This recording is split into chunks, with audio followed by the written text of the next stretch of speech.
Hello dear students, today we have one more problem of IIT JEE 2010.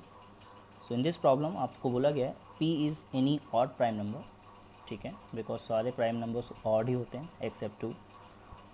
TP is the following set of 2 cross 2 matrices, मतलब TP जो एक set है उसके अंदर matrices लिखे हुए हैं कई सारे, कुछ इस तरह के हैं A B C A type के.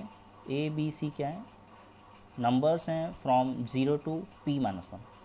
अब बच्चों सबसे पहले जो पॉइंट नोट करने वाला है, पॉइंट नंबर 1 क्या नोट करने वाला है आपका, कि अगर P एक प्राइम नंबर है तो उस प्राइम नंबर से छोटे जितने भी होल नंबर्स हैं वो सब के सब P के को प्राइम होंगे, मतलब P से डिविजिबल नहीं होंगे. तो सबसे पहली बात समझने की अब बात है कि 1 2 3 4 एंड सो ऑन P-1 ये सब नॉट डिविजिबल बाय P होंगे, ये P से डिविजिबल नहीं होंगे एक्सेप्ट ज़ीरो.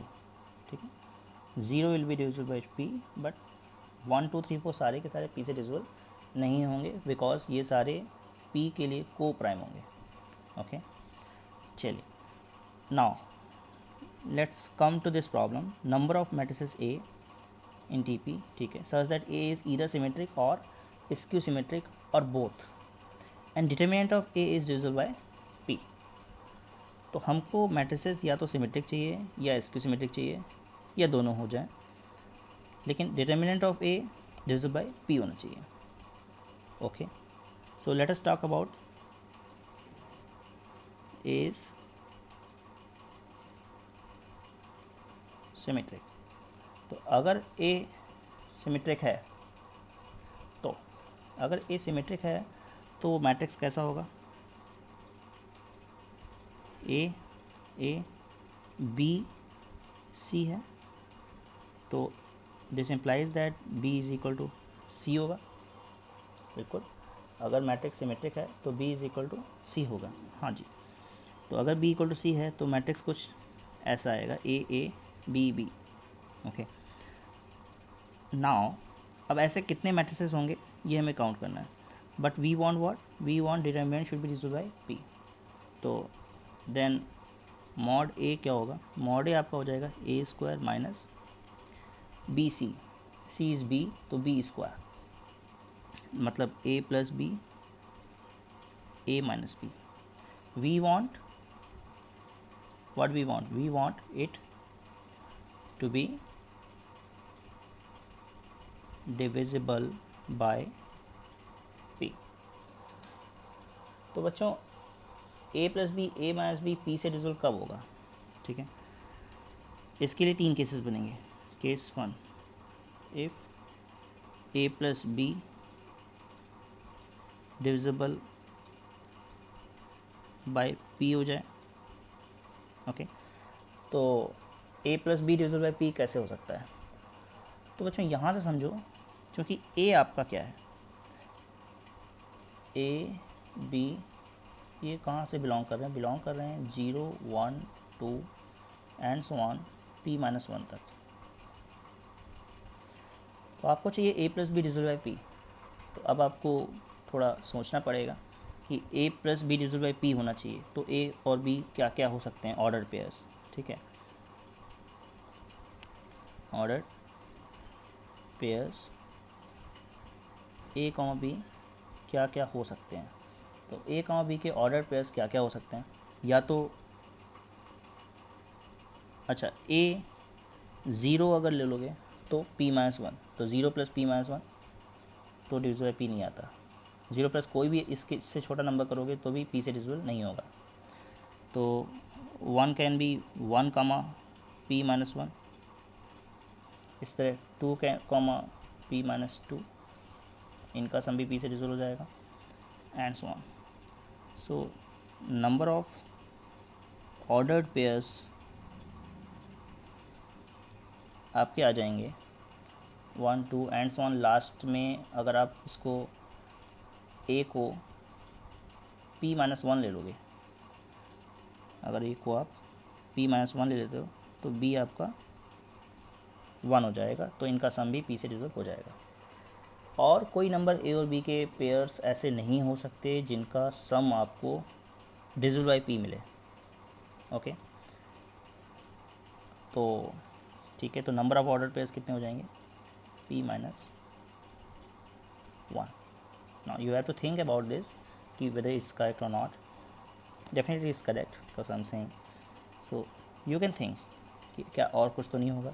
ओके, तो केस 1 कहता है कि ऐसे ए और बी के pairs so that A plus B divisible by P हो जाए, तो p माइनस 1 होंगे। कितने होंगे, हाउ मेनी, p माइनस 1 होंगे पेयर्स ऐसे। Okay, case 2, if a minus B divisible by p हो जाए, बिकॉज हमको a plus B into A minus B divisible by P चाहिए, तो या तो ये p से डिविजिबल हो जाए या ये p से डिविजिबल हो जाए या दोनों ही p से डिविजिबल हो जाए। तो केस 1 में ऐसे और b के p माइनस 1 पेयर्स आ गए जिससे a plus B divisible by p हो जाए। Now will find how many pairs are there so that a minus B is divisible by p। अच्छा, क्योंकि a और b इनमें से ही कोई नंबर हैं और a माइनस बी हमें p से डिविजिबल चाहिए, तो पहली बात तो a जो है 0 से p माइनस 1 है और b भी 0 से p माइनस 1 है। तो a माइनस बी जो होगा वो या तो नेगेटिव आएगा या अगर पॉजिटिव भी आएगा तो a बड़ा होना चाहिए, b छोटा होना चाहिए, तभी a माइनस बी पॉजिटिव आएगा। तो मतलब बड़े से बड़ा a p माइनस 1 हो सकता है, b 0 हो सकता है, तो डिफरेंस p माइनस 1 आ रहा है, तो वो तो डिविजिबल हो नहीं रहा है। तो यहाँ पे अगर आप थोड़ा सा ऑब्ज़र्व करो तो इतना समझ में आता है कि a माइनस बी पी से डिविजिबल तभी होगा, it will be possible only when a equal to B हो। मतलब नंबर ऑफ ऑर्डर पेयर्स अगर आप काउंट करोगे तो नंबर ऑफ ऑर्डर पेयर्स क्या आ जाएंगे,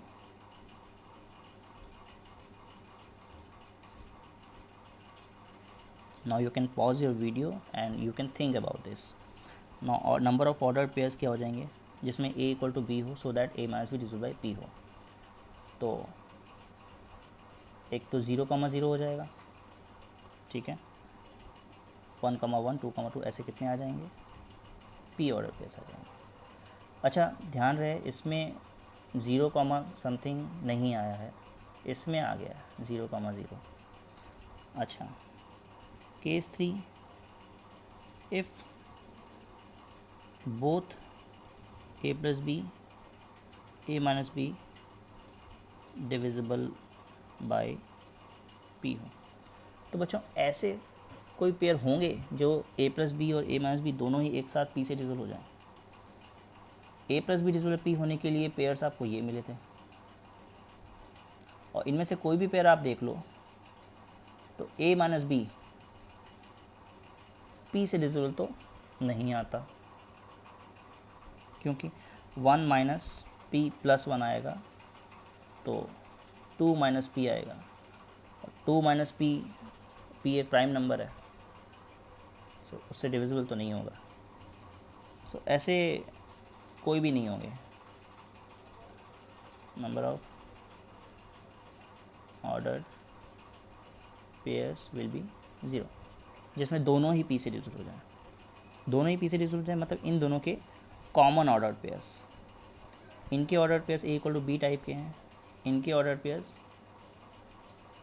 इस टाइप के हैं, तो कभी भी इनका डिफरेंस 0 नहीं आ रहा, बिकॉज यहाँ पे 0 आ रहा है, यहाँ पे 0 नहीं आ रहा, कोई कॉमन पेयर नहीं मिलेंगे। तो यहाँ से आप समझ सकते हो total number of ordered pairs, total number of ordered pairs, एक तो p minus 1 plus p plus 0 लिखने की ज़रूरत नहीं है क्योंकि कॉमन कुछ भी नहीं है, बिकॉज अगर कोई कॉमन आते, अगर कोई कॉमन पेयर्स आ जाते तो हम क्या कर रहे होते, na plus N B minus N A intersection B minus 0 कर रहे होते, तो वो उसका ज़रूरत नहीं है। तो 2p माइनस 1 ऐसे पेयर्स आ गए ये वो पेयर्स हैं ए कॉमा बी के, सो दैट या तो ए प्लस बी पी से डिविजिबल होगा या A minus B prime number P से डिविजिबल होगा। ओके, तो यानी कि आपके पास 2p-1 ऑर्डर पेयर्स होंगे, so that B equal to C होगा, मतलब मैट्रिक्स ए सिमेट्रिक होगा and mod A divisible by P होगा। चलो ये तो हो गया सिमेट्रिक के केस में। Now what about if A is skew symmetric? अच्छा, लेट मी टेल यू, यहाँ पे सिमेट्रिक में 0,0 इसके अंदर आ गया है, तो सिमेट्रिक का एक मैट्रिक्स जो कि ऐसा हो, 0 ए भी 0 हो जाए और बी भी 0 हो जाए, ए इसके अंदर इंक्लूड हो गया, इसके अंदर इंक्लूड हो गया है, ठीक है। Okay, now A is skew symmetric. अब ए स्क्यू सिमेट्रिक होने के लिए क्या चाहिए? पहली बात तो ए 0 होगा, diagonal element should be 0 for skew symmetric, तो मैट्रिक्स कुछ 0 0 बी सी जैसा होगा। Second thing what we want B should be equal to minus C, ठीक है, बी माइनस सी होना चाहिए, यानी कि B plus C should be equal to 0 skew symmetric के लिए। अब अगर आपको B plus C is equal to 0 चाहिए, तो you think what can be the value of B comma C? आपको तो ए बी सी तीनों ही इनमें से चूज़ करने हैं। आपको बी प्लस सी 0 चाहिए, तो ऐसा तो कभी पॉसिबल नहीं होगा, सिर्फ तभी पॉसिबल होगा जब बी और सी दोनों 0 हो जाएं, ठीक है। और अगर बी और सी 0 हो गए तो 0 0 0 0 ये तो ऑलरेडी इसमें काउंट हो चुका है। सो नंबर ऑफ मैट्रिसेस कोई नहीं मिलेगा, ठीक है। Number of matrices will be 5 जो कि स्क्यू सिमेट्रिक हो, ठीक है। नाउ अब आपसे बोला या बोथ, अब मैट्रिक्स ए स्क्यू सिमेट्रिक भी हो और सिमेट्रिक भी हो, तो स्क्यू सिमेट्रिक के लिए तो आपको ये 0 होने चाहिए, और ये सिमेट्रिक भी हो मतलब ये डायगोनल एलिमेंट्स भी 0 होने चाहिए, बिकॉज 0 ही है जो 0 इक्वल टू -0 होता है, मतलब इसकी सिमेट्रिक बनाएगा। और कोई भी नंबर यहाँ पे अगर आप 1 डालते हो तो यहाँ पे भी आप अगर 1 डालोगे तो इसको सिमेट्रिक नहीं रहेगा, 1 डालोगे -1 डालोगे तो ये सिमेट्रिक नहीं रहेगा। तो ऐसे मैट्रिसेस जो इसके सिमेट्रिक भी हों और सिमेट्रिक भी हों, that is only null matrix, ठीक है। So no number of matrix which are skew symmetric, that is 0, because 0 0 0 0 already counted in this। एक ही होगा ऐसा स्क्यू सिमेट्रिक मैट्रिक्स 0 0 0 0, लेकिन वो तो ऑलरेडी काउंटेड है, and no matrices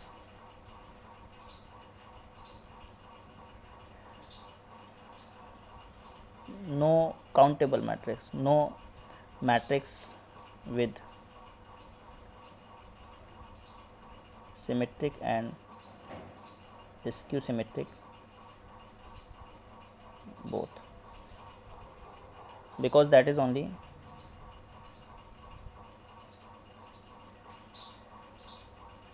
that is only 0 0 0 0, but it is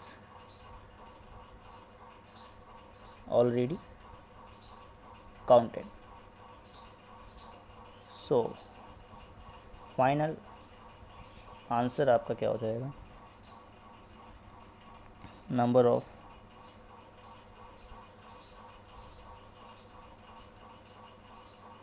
matrices